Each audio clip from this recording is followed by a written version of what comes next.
ఈ Saraswati power project గొడవ వస్తే బయటికి అధికారులను ఆదేశిస్తే రెవెన్యూ అధికారులని కలెక్టర్ గారికి మనం ఆదేశిస్తే అసైన్డ్ భూమి, ఎస్సీ కుటుంబాలకు చెందిన భూమి ప్రభుత్వం వారికి దున్ని వారికి సంపాదించుకునే బతికే హక్కునిచ్చిన భూమిని వీళ్ళు తీసేసుకున్నారు. ఈ రోజుల్లో కోర్టులో పెట్టుకుని సొంత ఆస్తిలా కొట్టుకుంటా ఉన్నారు.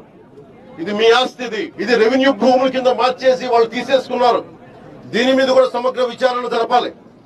కలెక్టర్ గారికి కూడా నేను ఆదేశిస్తున్నాను, మీరు సంపూర్ణంగా ఎంత భూమి ఉంది, దీంట్లో ఎన్ని అవకతవకలు జరిగినాయి, ఎంత అసైన్ ల్యాండ్స్ ఉన్నాయి, అసలు పెట్టిన ప్రాజెక్టు ఎందుకు ముందుకెళ్లాలా. గురజాల నియోజకవర్గం పరిధిలోని మాచవరం, దాచేపల్లి మండలాల పరిధిలో 1500 ఎకరాలకు పైగా భూములను సరస్వతి సంస్థ కోసం అప్పట్లో వైఎస్ ప్రభుత్వం కేటాయించింది. 15 ఏళ్లైనా ఎలాంటి పరిశ్రమ ఏర్పాటు చేయకపోవడంతో భూములిచ్చిన రైతులు ఉపాధి లేక ఇబ్బందులు పడుతున్నారు. కూటమి ప్రభుత్వం అధికారంలోకి రావడంతోనే